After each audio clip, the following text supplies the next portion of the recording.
Bonsoir, bonsoir. Chers internautes de YouTube, soyez salués au nom de la résistance. J'aimerais vous dire que la question du gisement pétrolier et du gisement gazier qu'on a découvert dans les larges des eaux de la Côte d'Ivoire,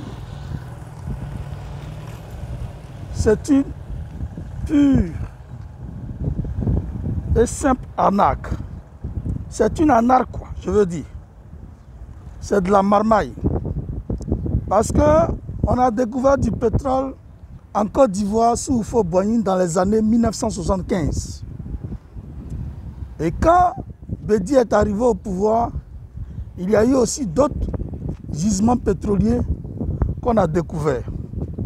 Ensuite, quand Laurent Gbagbo est arrivé, ça a été l'explosion de plusieurs gisements pétroliers et gaziers qu'on a découverts.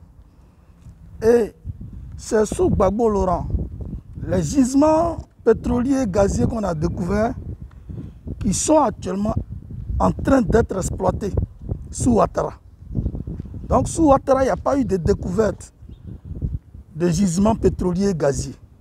Ce sont les gisements découverts sous Gbagbo Laurent que la France, depuis 2011, après avoir installé le DG de Petroci, que tout a commencé par être étudié pour que les sites pétroliers soient exploités.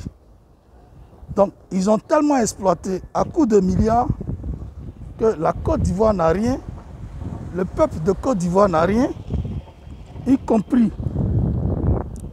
ceux qui ont engagé à la tête du pays, ils ne profitent que des fonds de crédit.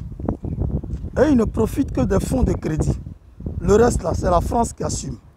Parce que je ne peux pas comprendre qu'un État comme la Côte d'Ivoire met 1500 milliards, investit 1500 milliards dans l'exploration, pendant qu'on nous dit que c'est une société italienne qui s'appelle Eni qui a exploré.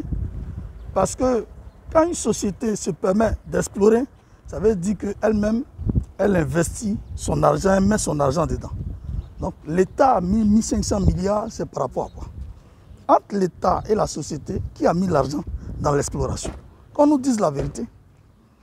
C'est celui qui a mis son argent dans l'exploration, c'est celui-là qui a 90%. Or, on nous dit que l'État a 10%. Si l'État a 10%, c'est qu'elle n'a pas mis 1500 milliards dans l'exploration. Donc, vous-même, comprenez qu'il y a une arnaque dans cette affaire. Je vous laisse deviner et je vous laisse analyser concernant la situation. Demandez à l'État, entre la société Eni et elle, entre la société Eni et le gouvernement, qui a investi dans l'exploration. Sinon,